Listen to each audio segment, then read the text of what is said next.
gives a fuck about an Oxford comma? By Great 78. Who gives a fuck about an Oxford comma? I've seen those English dramas too. They're cruel.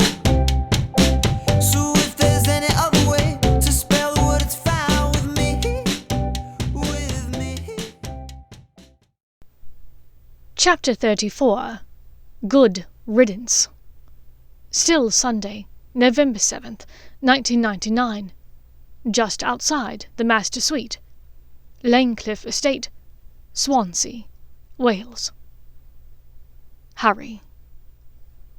Shacklebolt, open the door. I'm giving you 1 more minute, and then I'm coming in. Roger Davies called through the door. Behind it, Kingsley's voice had grown quiet, occasionally joined by the scared-sounding voice of another house elf. The room was eerily silent for long stretches, other than the two voices, and it put Harry on edge. If he's warded it, what are we going to do? Break the door down? He asked Davies nervously.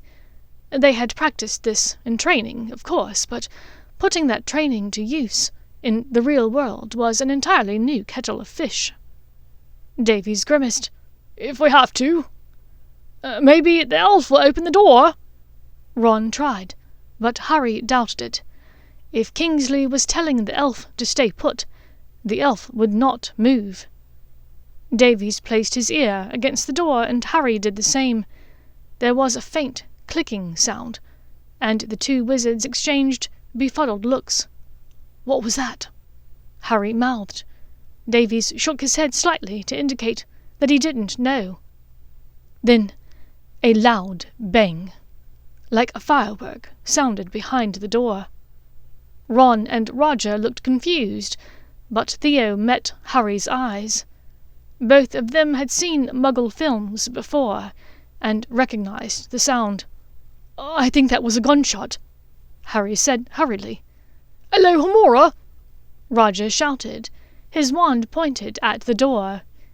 Any enchantments that might have been placed upon the door were evidently gone now, with the wizard who'd placed them. Inside the room they found a crouching, shaking elf. His tea-towel and sprout of hair atop his head was covered in food and a fine spray of blood. He knelt next to the prone, face-down figure of the former Minister for Magic. He held not a wand, but an old Muggle revolver in his right hand. To the left of his shattered skull was half of its contents. The four of them were silent for a long moment. Ron looked away, and after a moment so did Theo. Harry closed his eyes and exhaled the breath he had not realized he'd been holding. Merlin, Roger said in a small voice. Then I'll put in a call to headquarters. I think we need that backup now. He raised his wand, and after a moment conjured a majestic stallion. 999. Any available auras to Lanecliff Estate. Kingsley Shacklebolt's home. The Minister for Magic is dead. Only a handful of seconds later, the sound of the downstairs flue came in through the open bedroom door. Davies looked at the other three. They are coming. Wednesday, January 12th, 2000. Harry. The wizarding world was gobsmacked to learn of Kingsley Shacklebolt's many betrayals. In the weeks after his death, more revelations came out, and more witches and wizards came forward with theories and ideas. It turned out that numerous people had had concerns for some time, but were afraid of voicing them. Kingsley had commanded authority, and had been quick to shun dissenters, shutting down his opposition so effectively during his time at the top of the ministry. Now, in light of his suicide and alleged atrocities, many were quick to speak against him and his actions. For a brief time, Shacklebolt's deputy, Percy Weasley, stepped in as the interim Minister for Magic. The only person truly happy about this was Molly Weasley, who sent out announcement cards to everyone she knew when the hamstrung Wizengamot reluctantly approved her third eldest as the temporary minister. Percy was about as popular in the wizarding world as he was within his own family, which was to say, not very. There were calls for a special election almost before the stone was set on Kingsley Shacklebolt's grave. For several days, speculation ran rampant in the streets, in workplace corridors, and in the Daily Prophet as to who was poised to take over the ministry. McGonagall and Robards both refused to run. Chief Dagry was getting on in age, and hoped to retire in a few years' time. There were calls for new blood, for an outsider to the ministry entirely. It was with only a bit of surprise, then, that Harry woke up one morning to find that Theo's mother had returned from Lithuania and had declared her candidacy for the top job. Her resume was thin, it was true. She had a stellar education at Hogwarts and at Cambridge, and had run the wizarding department at the British Library for several years. But what she lacked in experience, she more than made up for in charisma and quiet confidence. Having been a friend and advocate of Amelia Bones, won her plenty of support from the Wizengamot. Being friendly enough with Rita Skeeter garnered her positive press coverage. She had not fought in the war, but in divorcing her eventual Death Eater husband and distancing herself from the conflict, she'd as much declared herself against Voldemort, which bolstered her image greatly. The election was set for mid-February 2000, and for Evangeline Carus it looked like a possible landslide victory. The official investigation into Shacklebolt's wrongdoings was going to take months. Still, the Department of Magical Law Enforcement decided to keep at least part of their inquiry under careful wraps, choosing not to reveal any of it to anyone, even within the department, who wasn't on a need-to-know basis. The accusations into ongoing experiments in magical eugenics within the Department of Mysteries was serious, one that the department did not take lightly. 2 trusted auras were assigned the case, Roger Davies and Vivian Banfield. Davies was already partly in the know when he took the case on. Vivian, an older half-blood witch married to a Muggleborn, had a particular interest in rooting out wrongdoing of this sort. As a junior aura in training, Harry was not privy to the particulars of the investigation, but Davies was kind enough to read him in on some things. The Department of Mysteries presented the largest hurdle that the Department of Magical Law Enforcement had encountered so far. Oversight within the department was minimal, and leadership within the department was fragmented. The entire department epitomized the phrase, "The left hand doesn't know what the right hand is doing." Sections within the DOM were so deeply secretive that the head of the department wasn't even familiar with everyone who worked there, much less what their daily tasks entailed. The place was a messy mystery, and no one was sure where to even begin to address the problems therein.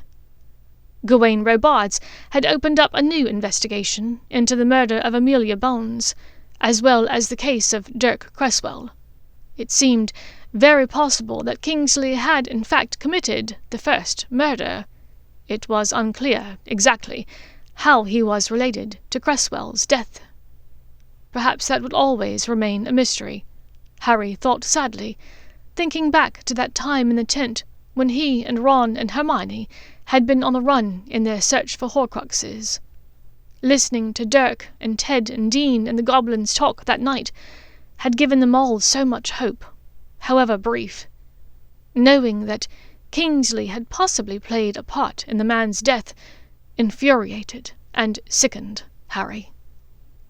A pair of cipher experts within the DMLE were assigned the name scrolls. Based upon the markings and conversations with the elves within Lanecliff Estate, they were able to crack the shorthand. Some of it was self-explanatory, letters and symbols for pureblood, half-blood, and muggle-born. The letter T to indicate blood traitor. These stars indicated purebloods who were not part of the Sacred 28. Theo found it interesting that despite his surname, Kingsley did not consider Theo to be Sacred 28, apparently because his mother was half-blood. "Just as well. I hear the meetings are a real shitstorm," the dark-haired Slytherin joked over pints that Wednesday at the Leaky.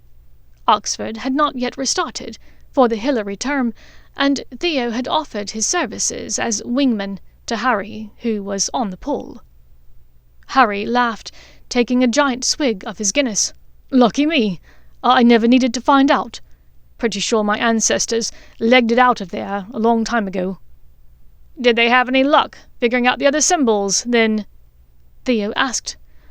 The ciphers believe they indicated Kingsley's thoughts about the person. Some seemed to be perceived slights.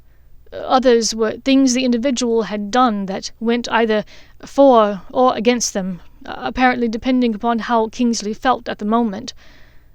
These marks didn't seem to follow rhyme or reason.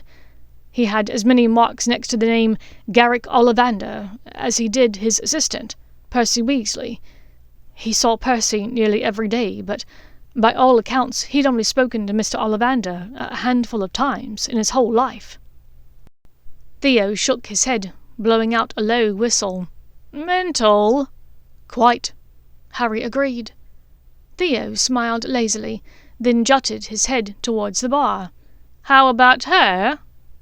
Harry turned as nonchalantly as he could, which wasn't very nonchalant at all. Over at the bar, Penelope Clearwater was ordering a drink from Tom. He shook his head. "Not sure she's my type. She went out with Percy back in the day.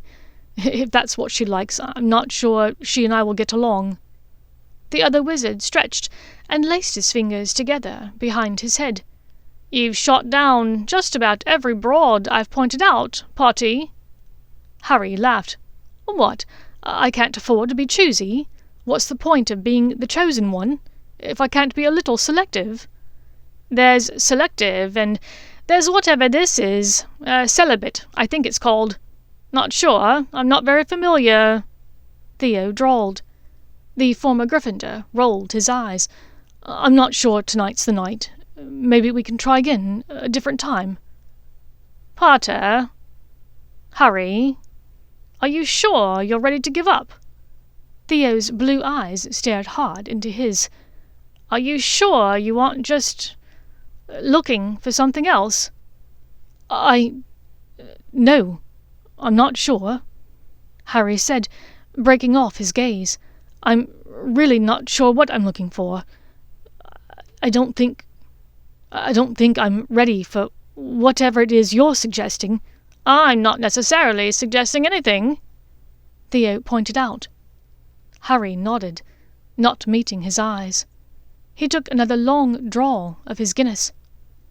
I know you're not. But I'm not saying no. Hell, I really don't know what I'm saying." He laughed, slapping his hands upon the wooden table in amused frustration.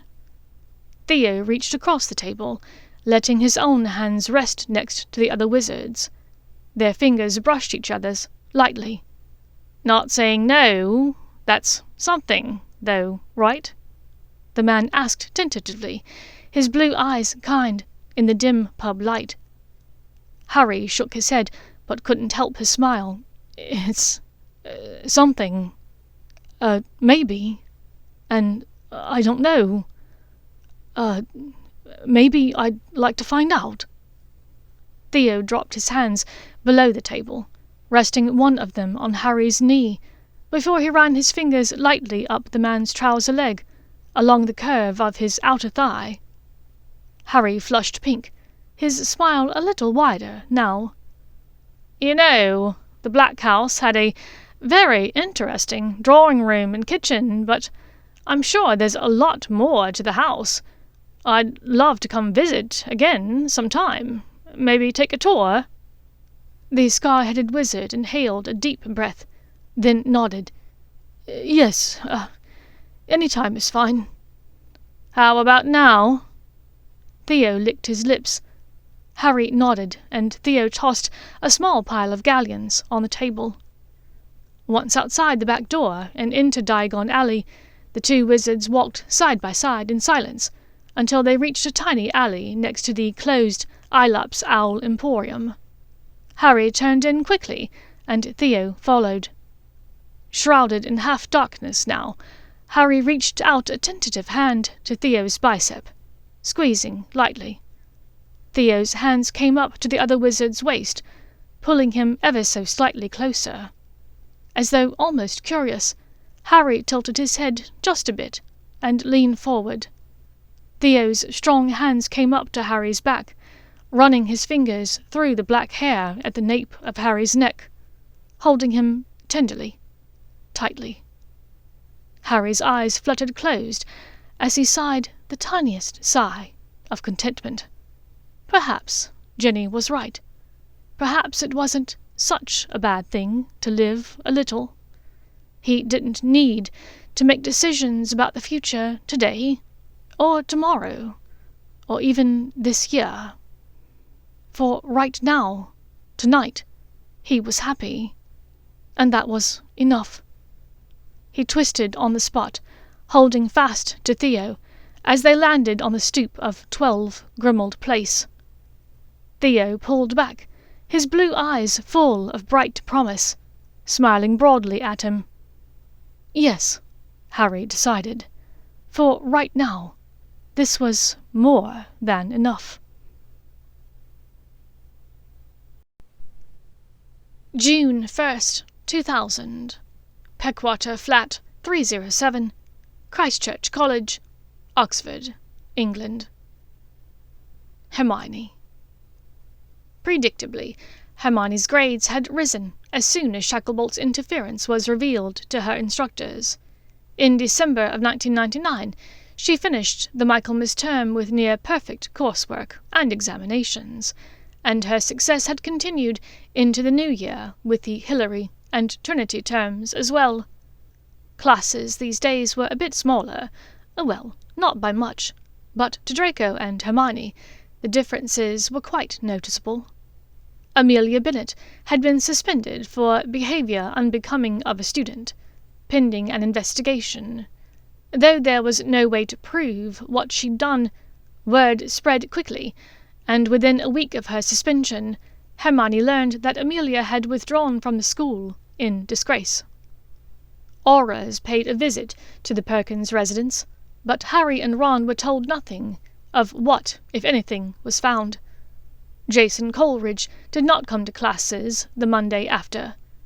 Word spread after a week or so that he'd quit Oxford and moved to London to attend culinary school. Hermione saw him months later at his mother's campus hearing. Miranda Perkins was being investigated by Oxford University for grades tampering, harassment of students, and using her position for personal gain. The university hearing had not lasted long. No magical evidence could be presented, of course, as that would break the statute of secrecy. But it turned out that it wasn't needed. Apparently, despite Jason's excellent class notes, his secondary school transcript revealed that he should have never been admitted to the university in the first place. Advisor Perkins was fired, and by the beginning of the Trinity term that summer, their half of the semi-detached brownstone on Walton Street had a "To Let" sign in the window. Theo, who had never taken his education very seriously, seemed to be coasting through the final months of his first year of law school. He was absent from the flat he shared with Hermione and Draco almost as many nights as he was there. It had been a mystery to Hermione as to why this was, until one early Sunday morning in May, when Harry Potter stumbled from Theo's bedroom, wearing the other man's silk robe. "Oi! Hermione! Malfoy! Thought you were still asleep," the Gryffindor wizard said as casually as he could manage, which wasn't very. "Harry! What?" Hermione began weakly. She fell silent and lowered her Nutella toast to her plate as Theo strolled up behind Harry, dropping a light arm around the other man's shoulder and a kiss upon his cheek. "Good morning, Hermione, love, and Drake. Fancy the two of you awake at this hour. I guess it's true what they say. The early bird gets the wine." From the sofa, where he was reading, Draco rolled his eyes. "I believe the phrase is, 'The early bird gets the worm,' Theo. And it's half tin, wanker. The two of you had quite the lie-in, it seems." Hermione's messy morning bun whipped around as she turned to look at him. "Did you know about the two of them being together?" Harry sighed. "He caught us snogging here in your kitchen the week before Valentine's." "Valentine's?" Hermione echoed in disbelieving shock. Then she rounded upon Draco. "We were in Brighton that weekend, at your summer home." Draco looked embarrassed. Yes. After you fell asleep Saturday, I came back for my broom. The weather there was so nice our first day that I wanted to fit in a little flying the next morning, if there was time." Hermione's brow furrowed. "But on the second day, we, stayed indoors until it was time to come back," she said in an embarrassed whisper. "What can I say? I found better ways to occupy my time than flying." Draco smirked as she blushed a bright red. "And you didn't tell me about this," she said to the blonde wizard, gesturing to Harry, who had by now moved to the hob to start the eggs. Theo typically overcooked them, and Harry preferred his yolks a bit runny, she knew. Meanwhile, Theo poured 2 cups of coffee. Draco shrugged. "Not my business to tell. I figured they'd say something when they were ready, and to be honest, it rather slipped my mind after the next day. If you'll recall, my mouth was rather busy." "Draco!" Hermione said in a rushed warning, memories of the Sunday they'd spent together in several different rooms at Draco's Brighton home quite vivid in her mind. "So, this has been going on for a while?" she said, redirecting the focus back to the other couple. Yes, Mum, it has," Harry mumbled, hiding his smile behind his coffee cup as he watched the eggs pop and sizzle in the pan. "Well, that's fabulous," she said in an overly excited voice.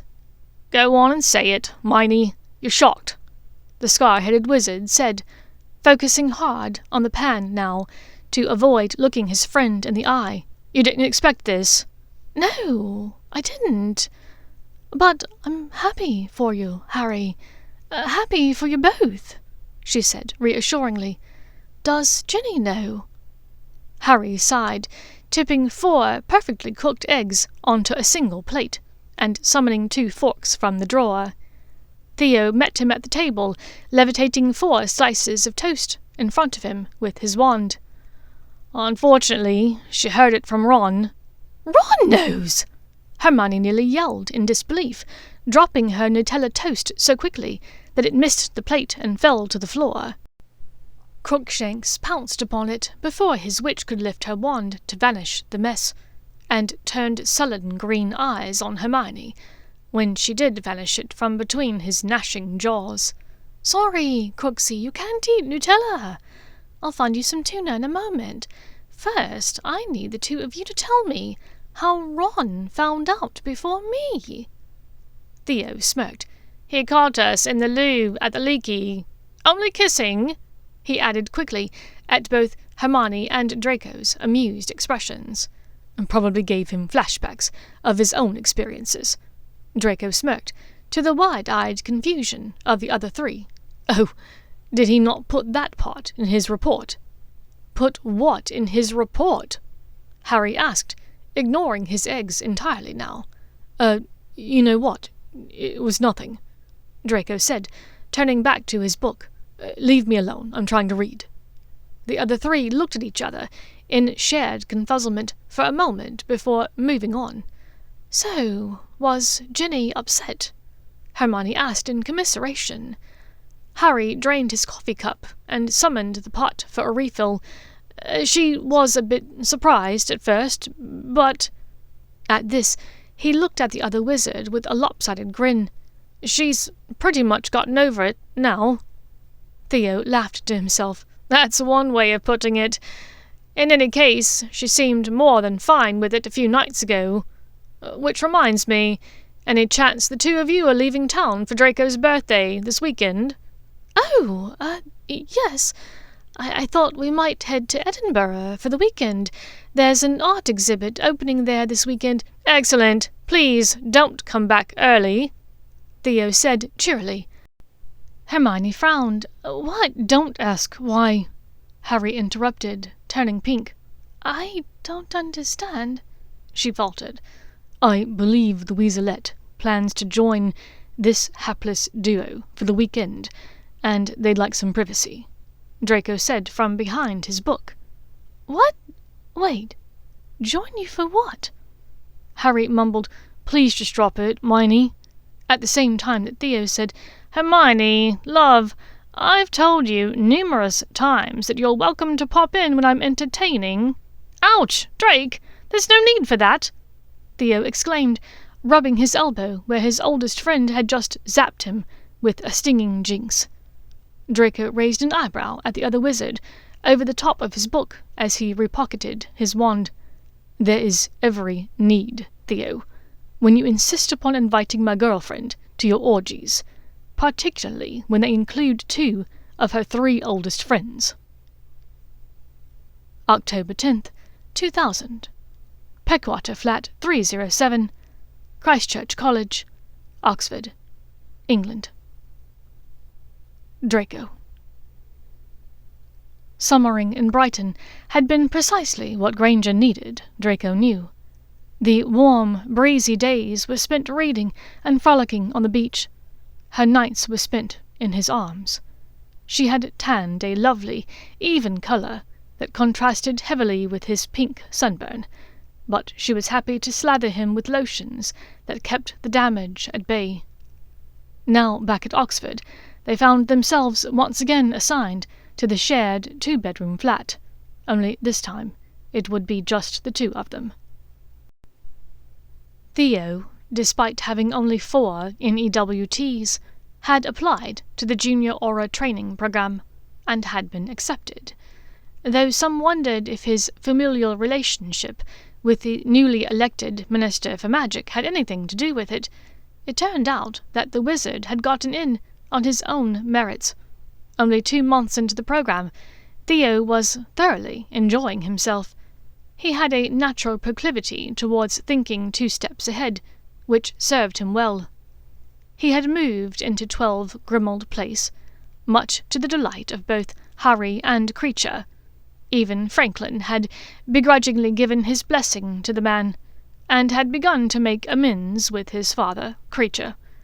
The father and son elfin duo still butted heads occasionally, and Franklin still pretended to be deaf around his master, but the 4 gentlemen were settling into a contented routine, still occasionally joined by Ginny. This meant that Draco and Hermione would be living alone, together. They converted Theo's enlarged room into a beautiful master suite, and Hermione's old space into a study room. All of their clothes somehow managed to fit into one closet, with a bit of wand work on Hermione's part. The 2 of them were enjoying each other's company on the sofa that evening of October 10th, when the flu activated. Their books had long before been discarded onto the floor, forgotten.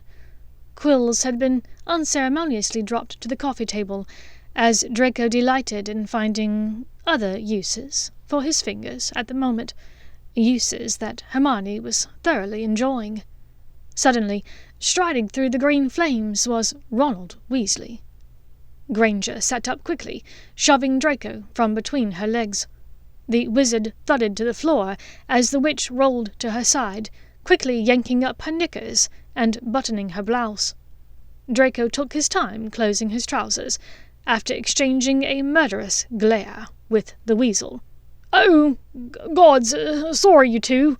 I didn't mean to interrupt," Weasley began, aghast in his embarrassment at finding yet another couple in a compromising, revealing position. "And yet you persist. What do you need, Weasley?" Draco asked, running his hands through his mussed hair in an effort to push it back into place. Weasley was properly horrified by this point, which mollified Draco a little. The Slytherin moved into the kitchenette, digging into the cupboard for 3 lowball glasses, pouring 2 fingers of fire whiskey into each. The Weasel took a deep breath before saying to Granger, in an anguished voice, I want to propose, and I need to know which is best." Draco's hackles were up instantly, and he drew in a deep breath to hex the other wizard into oblivion, before a bit of rationality crept in. "I think that's lovely, Ron," the witch said, brightly. "Let me take a look." Levitating the extra glass in the general direction of Weasley, Draco carried his witch's drink to her, coming round the other wizard to see what she was looking at. 3 rings and a pendant rested inside a red velvet box, and Weasley was studying the lot as though they were a riddle to solve. "I just need a bit of advice is all. A woman's eye. Ginny is busy over at Harry's place, and I'm not going over there unannounced again." "And yet you barge in here?" Draco asked, raising one eyebrow sardonically. Weasley had the wherewithal to flush red. "Yeah, I won't make that mistake either, again. But I just needed someone's opinion, other than my own. I can't ask Ginny, and Mum is a blubbering mess and thinks they all look perfect." Draco sighed. "Let's see what you've got." "Evelyn likes a bit of flash, you know. Mum says this one is lovely, but I think it's a bit plain for Ev, don't you think?" Weasley held up a plain ring with a pearl at its centre, a tiny spray of diamonds to each of its sides. Yes, that doesn't really look like Evelyn," Granger agreed. He and Hermione had spent several evenings now in the company of Evelyn and Weasley, either within a group of friends or occasionally just the 4 of them. Whilst Evelyn was neither of their cups of tea, they could tell that the woman made Weasley very happy. "Pearls are sometimes considered bad luck as a wedding gift. Best steer clear of that one," Draco offered. The Weasel looked almost grateful for the advice. Thanks, Malfoy. What about this one?" He gestured to the large oval amethyst pendant that Granger was holding up to the light to admire. Draco's breath quickened at the thought of his witch considering engagement jewellery. His thoughts ran to the champagne-coloured diamond ring he kept disillusioned in his sock drawer. After the business with Shacklebolt was concluded, he just hadn't the heart to return the ring to his vaults. He knew that neither of them were ready for that step just yet, but he felt sure that it would not be much longer until he wanted to give that ring to Granger. "This is beautiful, but I think a ring would be better. Save this for an anniversary," Granger advised, and Draco nodded along with her. He pointed as disinterestedly as he could at another ring in the box. "I think this is the one you should choose. Rubies signify intense love and protection, and the diamonds give it some sparkle." Weasley plucked up the emerald-cut ruby ring, eyeing the bright red stone with interest. "Intense love, huh?" From behind his whiskey glass, Draco nodded. "I think this might be the one," the Weasel said, relief spreading across his face at having the decision made. The ginger man tossed back his own glass of whiskey, after raising it in cheers to them both. Granger smiled. "I know she'll love it, Ron." 20 minutes later, with the Weasel and his collection of baubles dispatched, and the flue locked, Draco looked hungrily at his witch. "Now, pet, where were we?" he asked, knowing precisely where he'd been. His mouth had been only inches away from her cunt, his hands splayed across the backs of her thighs, both thumbs rubbing lightly along her wet slit. She had been half undressed, arching off the sofa at his feather-light, ticklish touch. Her hands had been directing his mouth to her wanting, slippery centre when the flu had flared green. She smiled up at him, wrapping her arms around his neck. "It's so romantic, isn't it? Ron and Evelyn. I think, despite their differences, they're really good for each other. Ron needs someone who believes in him, and Evelyn seems like the type to want someone to take care of her. It seems a little fast, but I'm excited for them." "Yes, I agree," drawled Draco, pulling his witch closer at the waist. Despite the fact that he had no desire to continue discussing Ronald Weasley whilst seducing his witch, he found that he actually did agree. Somehow, over the last 8 months or so, the weasel had become less hostile towards him, and Draco had grown to feel the same towards the former Gryffindor. They occasionally found themselves laughing at the same joke, or even taking part in casual conversations about Quidditch or current events without too much animosity. They were never going to be best friends. He would leave that dubious honour to Scarface and Granger. But these days, Weasley seemed far more tolerable than he had during their days back at Hogwarts. As if she could read his thoughts, Granger's smile lit up her lovely face. Her gaze warmed him from the inside out as he looked down into her smouldering copper eyes. His gorgeous witch was, and always would be, the most beautiful, smart, and perceptive woman he knew. He would never not be impressed by her, he thought. He lowered his lips to hers, nipping lightly at her pink pout until her tongue melted against his. She purred against his lips. His cock, which had softened within moments of Weasley's arrival, now rallied once again. Leading his witch back to the sofa, Draco laid her down before moving to one end, slowly pulling down her knickers once more. This time, the pink bit of lace was deposited on the floor. There would be no more interruptions tonight, he thought determinedly. Starting at her knee, he pecked a line of kisses down her inner thigh, his breath ghosting once again over her wetness. His tongue dipped between her folds, then stroked up and down her pussy with the flat of his tongue, tasting her desires, even as he listened to her cries of pleasure through thigh-muffled ears. After a few moments, Hermione pushed at his shoulders. "Lie down," she whined, and he eagerly obeyed. She stood, straddling him backwards, her perfect bum now resting on his chest. He reached up to gather her hair futilely, then let it go to run a thumb down her spine.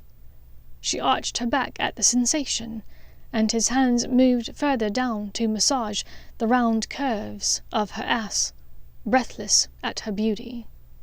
She worked his trousers open, pushing them to his hips to withdraw his now throbbing cock from his pants. Lifting her lower body to center her quim above his waiting lips, she pulled his stiff member into her wet mouth, sucking him deep inside of her, even as his tongue thrust it up into her center. Her chin bobbed against the flat of his Adonis belt, and he could feel, as she rubbed her stiffly peaked nipples against his stomach. His hands were everywhere, delighting in this new-found angle, as she worked herself against him. Her hands circled his cock, rubbed at his legs, and cupped his bollocks. His mind was ablaze with quick-fire thoughts, all of them working towards one goal: Granger's gratification. The two of them gave and took pleasure from the other until they were both sated. Once he'd finally given up his control and released his spind into her mouth, she finished by riding his face until her own climax surged through her body. She crawled back down him, turning to lie atop his body, content. He summoned a blanket from the other end of the sofa, covering them both as she settled into the crook of his arm. Within minutes, they were both asleep. A handful of hours later, an owl pecked at the sitting-room window. Granger recognized the tiny ball of grey fluff as she hurried to unlock the window. "That's Pig!" Draco eyed the tiny creature critically from the sink in the kitchenette, where he was scourgifying the dinner dishes. The normally sized envelope that the owl carried dwarfed the unfortunate beast. Who in their right mind would name that animal Pig? Hermione's lips twisted into a smile. "Ginny." He nodded. "Diabolical. I suppose in retrospect it should be no surprise that this woman has decided to settle down with not one but 2 boyfriends." She laughed as she tore open the envelope, scanning the chicken-scratched note inside. A smile broke over her face. "It's from Ron. She said yes." That night, as they curled around each other in bed, he whispered to her, "Exciting, isn't it? Weasley and his witch, I mean. I suppose he'll have to muddle through life without too many home-cooked meals, though. Whatever that was that she made when we went to theirs that time was atrocious." Hermione winced and nodded in agreement. "He loves her, though. It's easy to overlook flaws in the people you love." "That's true. You know, perhaps we should get them a house elf as a wedding gift," he offered. At her outraged, playfully pinching fingers, he yelped, "Kidding! I'm kidding!" "You'd better be," she warned. "Though, if I'm being honest, cooking is not her strong suit. That venison we had there tasted like shoe leather." "I think that was chicken, love." She pulled her face. "Ugh! That's even worse, then. Still, it is exciting. The first of our friends to get married. I mean, I know Harry and Ginny and Theo are happy together, but none of them are thinking marriage yet. I'm just so happy for Evelyn and Ron." Do you want that one day? Marriage?" he asked hesitantly, afraid of the answer, and afraid to ask the entire question. "Do you want that one day with me?" "I do." She was quiet for only a few seconds before answering. Her voice was small and uncertain as she asked, "Do you?" "I do want that, Hermione. I want that with you one day." Her nervous laugh bubbled from her throat as though she could not contain it. "That's good. I want that with you, too. One day." "One day soon?" he asked eagerly, visions of a spring wedding jumping unbidden into his mind. Her laugh was stronger and more assured now. "Just one day." At his groan of disappointment, she relented. "Maybe one day soon, but not too soon," she amended quickly at his eager look. "Soon enough," he said, with a gleam in his eye. "There is a lot to work out between now and then," she reminded him. "Such as?" Draco asked in a drawling voice, one finger tracing a line from her pulse point down her shoulder and along the ring finger of her left hand. She shivered at his tickling touch, grabbing his hand and twining her fingers through his. "Well, for one, what are we going to do after this?" "After this? Salazar's eye, which... Are you ready to go again? I assumed you would need a bit of a break after this afternoon." She squeezed his hand affectionately. "I'm not that tired, Draco. But I meant after Oxford. I mean, are you planning to practice law? I know it's not something you're very passionate about." "I'm passionate about you, and you're here, so I'm passionate about being here, Granger," he declared, pulling her atop him to balance on his chest. He spread his legs to allow her to tuck her legs, which were often cold, between his. She tipped forward to kiss his lips. "What about Malfoy Limited?" He glanced over her shoulder at the ceiling to consider. "I believe that train has already departed, love." "Don't say that." "I'm certain that the Wizengamot would be willing to revisit the legality of the sale. After all, it belongs to your family." "Would you like to have it?" he asked. She laughed. "What? What do you mean?" Draco smiled with half-lidded eyes. "I can't explain what I mean, and even if I could, I'm not sure I'd feel like it." Hermione narrowed her own eyes at him. "For someone that has never read The Catcher in the Rye, you certainly can quote it well." "Don't be ridiculous, Granger. That was my own original thought. I can't help it if that Holden bloke copied my words."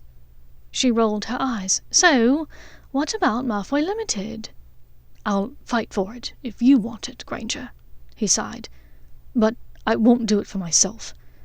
I'll maintain a seat on the board of directors, and I'll be around for consultation if and when they decide they need me. But that was my father's company, and to be honest, I'm not my father's man anymore." Her smile broadened. "You're mine." "I'm yours," he agreed. She dropped a kiss upon his chest as his fingers stroked her back. "I say you fight for it. You might not want it, but your children might one day, and it'll be their legacy, their birthright, too." "My children? I think you mean our children, love," he corrected her, raising one eyebrow in mock reproach at her mistake. Hermione blushed. "Fine. Our children, then." She whooped in surprise as he twisted them over, pinning her to the mattress beneath him. She stretched her arms high over her head, and he put one hand over her wrists to hold her there as he kissed her ticklish neck and chest. "God, witch, I love hearing you say things like that," he murmured into the valley between her breasts. He began kissing down her body once more, letting go of her wrists to stroke her sides as he moved. "Draco, what happened to taking a break?" Without taking his mouth off of her, he tilted his head so that one eye met hers. "What break?" Giggling, she pulled at his arms, hauling him back to lie next to her as he groaned. "Besides, we didn't finish discussing the future." "Fine, witch," he grumbled. "You're going to be the Minister for Magic when Evangeline retires, and I'll be your campaign manager and an all-around man of leisure. Together we'll raise our 4 children." "4 children?" "We'll raise as many children as you'd like to have, and they'll all be beautiful and smart and rule the world one day themselves. And we'll live happily ever after." She quirked an eyebrow at him. "All-around man of leisure? Really?" He sighed, recognizing that this conversation would continue until she was satisfied with his answers. "All right. You're right. I'm not especially happy with the idea of practicing law my entire life." She nodded, but stayed quiet to let him continue. "And I don't want to run the day-to-day operations at Malfoy Limited, either." "Understandable," she concurred. He licked his lips. "One thing has always bothered me the most about this whole situation with Shacklebolt." Hermione gave him a half-smile. "Just one thing?" He returned the expression with a sad smile of his own. "No, but it's the biggest. Potter says they've pretty much finished the investigation at the Department of Mysteries, right?" She sighed. "Right. They're not going to close the case, but they didn't find any evidence of the research he told Jason and Miranda about, either." "Precisely. The thing is, even if that research was destroyed, what is to stop someone else from doing something equally as awful? From the way Potter talked, that department seems like absolute anarchy. There's no oversight, no system of checks and balances, no one with the foresight or the ability to stand up and say, perhaps we shouldn't be doing this." Her eyes shone brightly at him now. "And do you want to be that person? You want to be unspeakable?" Draco took a deep breath, glad to finally put a voice to the ideas that had been clamoring around in his brain for months. "I do. I think I can make a difference down there, you know? Don't get me wrong, I'm going to finish my degree here in Oxford first. But, Hermione, I want to make sure, incredibly sure, that none of that lunatic research ever comes to fruition. As long as there's a chance that that kind of research exists, it's a threat to my He stopped himself abruptly. He'd been about to say, "It's a threat to my wife," but managed to cut his words off just in time. "My which?" he finished, squeezing her tightly in his arms and avoiding her knowing gaze. She reached up to caress his cheek, then ran her fingers through his thick blonde hair. "Your future children as well," she mused lightly, earning her a fierce kiss from her wizard. "I love you," he said, when they broke apart. Hermione rubbed her thumb along the fine stubble of his jaw. "I love you."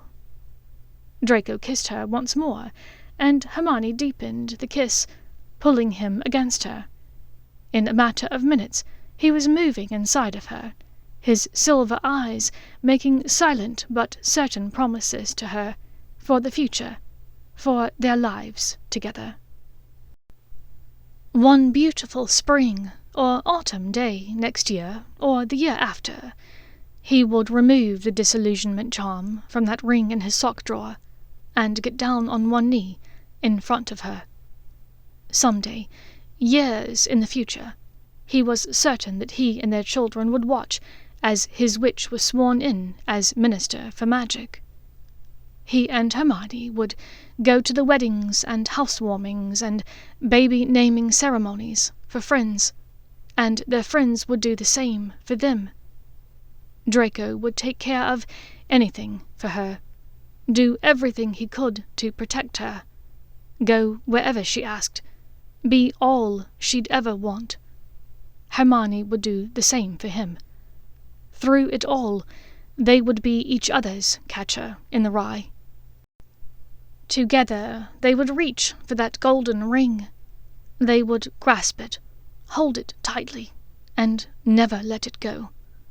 They would not take it for granted. As they fell into an easy rest in each other's arms that night, they dreamt of the future in front of them, the future they'd yet to determine, but in every way, a future together.